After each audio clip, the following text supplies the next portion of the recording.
ওনারও তেলুগু, লোকনাথ সাহেবরা আছে তেলুগু। আমি কাউকে অসম্মান করি না। কে ছোট বড় সেটা রাজনীতির দেখার বিষয় না।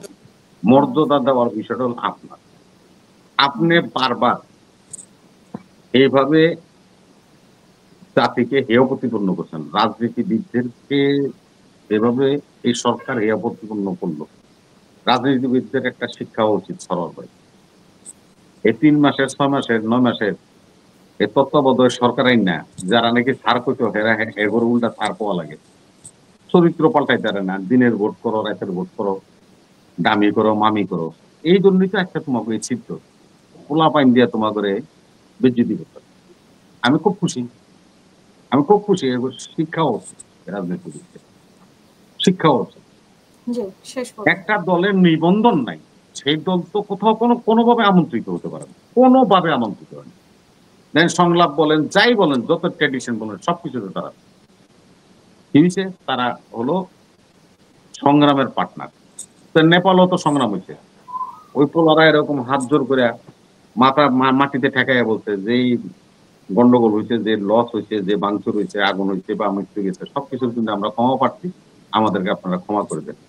আমরা আমাদের শিক্ষার জন্য আবার কলেজ ইউনিভার্সিটিতে ফিরে গেলাম। তারপর সরকারেও আসেন। তো শিক্ষা আমরা নিতে পারি না, যার কারণে আমাদের আজকে এই অবস্থাটা হচ্ছে।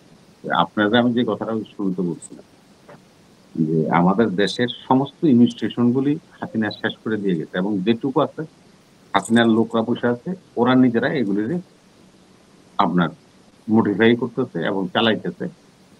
এখানে কিছুই করার নাই। আপনারা যারা আছেন সবার কাছে আমি বিনয়ের সহিত বলছি, কেরানির একটা কলমের খোঁচা আমরা সারা জীবন উসুল করতে পারবেন। একটা দরখাস্তের মধ্যে লিখে দিচ্ছে একটা বেল পিটিশন, আমি দেন এটা একজন পেশকার বেল পিটিশন বুঝতে পারি লিখতে টেস্টিং বাই জনপ্রতিনিধি, চেয়ারম্যান ওর মেম্বার এর নিমিত্তে বেল বন্ড সাবমিট করার জন্য নির্দেশ দেওয়া হয়েছে। দেখেন এটার মেসেজটা কি? এখন আপনার বেল হয়ে গেছে। আপনার তো বেল বন্ড দিবে হলো আমার উকিল সাহেব। উনি হলো মুসলিকা দিবে, ৫,০০০ টাকার বন্ডে হোক, ১০,০০০ টাকার বন্ডে হোক, ২০,০০০ টাকার বন্ডে হোক, উনি দিবে। ওই পেশকার কেরানি দেখেন কত ফাজিল, ওর ওই যে টাকা টোকা পার্টি দেয় নাই মনে, যে পার্টিকে বেল হয়েছে লিখে দিতে দেন তোমারে ইউনিয়নের চেয়ারম্যান বা মেম্বারের আনতই আইনা হেগো সামনে জামিনদার হইয়া তুমি বেল করে বাইরে দিচ্ছি। কেরানির পেজ অত্যন্ত কঠিন পেজ, এখান থেকে আপনি বাইরে দিতে পারবেন না। এই সমস্ত পোলাপেন কি বুঝছে? এই মুখলেস মন্ত্রী পরিষদ সচিব, আরে জনপ্রশাসন সচিব, 3C টাকায় দিবা, 3C ডলারে দিবা, আর ডয়ের মধ্যে পাওয়া গেছে চেক, হাতে নাতে ধরা পড়ছে এই মুখলেস। তারপরও মুখলেসকে ওখান থেকে সরানো হয়নি। এই বাংলাদেশের যত ডিসি, এসপি, সচিব যত কিছু দেখেন সকল বদলির মূল কথা হলো মুখলেস, আর সেটাকে প্যাট্রোনাইজ করছে এই সচিব বুইয়া।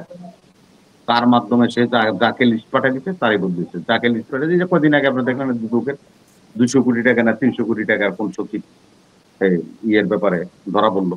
আবার একটা ওই যে এই ওষুধ কোম্পানির কি জানি ওই যে বাংলাদেশ ড্রাগ লিমিটেডের এমডি 200 কোটি টাকার এই ইয়ে জানি কি চেক পাওয়া গেল। এগুলো নিয়ে বিতর্ক হচ্ছে, সব জায়গায় ওরা এগুলি করছে।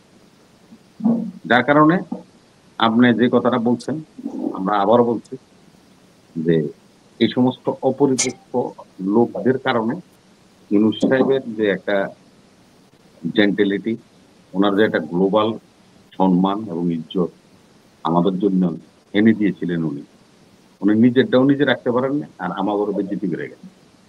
ওনার কিছুই করার নেই। উনি শুধু জগন্নাথের মতো ওই যে লোকের কথা সরবরাহ বলছেন, ওই যে 600 কোটি টাকা ওনার মাফ করাই দেবে, ওনার ওই যে আদম ব্যবসা। আরে আপনি হলেন গ্লোবাল ম্যান, আপনি হসপিটাল নিবেন, ইউনিভার্সিটি নিবেন, ঠিক আছে, আমি এটা ওয়েলকাম করি, মোস্ট ওয়েলকাম করি, ধন্যবাদ জানাই। আপনি এই আদমের ব্যবসার লাইসেন্স কিনে গেলেন, তাহলে আপনার নোবেলের লোক এটা যায়? আদম ব্যবসা নোবেলের লগে যায় নোবেলের আপনি তো আপনার নিজের মানে সম্মানটা নষ্ট করছেন আপনি আদম ব্যাপারী হয়েছেন আমরা সোজাসুজি কথা যত কোটিপতি হোক আমাদের অনেকগুলো দেশে হ্যাঁ আমাদের দেশের আদম ব্যাপারীরা কিন্তু শত শত হাজার হাজার কোটি টাকার মালিক এই যে বোরাকার এই যে আপনার নুর আলীরা ওদের হাজার হাজার কোটি টাকার মালিক কিন্তু তারপরে আমরা কি করি নুর আলী গুলো আদম আদম ব্যাপারী আমরা তাদেরকে আদম ব্যাপারী করি তা আপনি আদম ব্যাপারী হলেন কি লিখে কারণ লোক ওনাকে পেয়ে বসে ওই যে কথাটা পাটর হয়ে গেছে যে ওই হাসিনার উপরে জিত নাকি সরল হয়ে গেছিল হাসিনার উপরে জিত এই জিত মিটানো আর ওনার যে সমস্ত কাম কাজ আছে এগুলির পরিষ্কার করার লেগে উনি এখানে বসে ওনার তো আর কোনো স্বার্থ নেই দেশের স্বার্থ নেই যার কারণে আজকে দেশটা বিপদে পরিচালিত হওয়ার সম্ভাবনা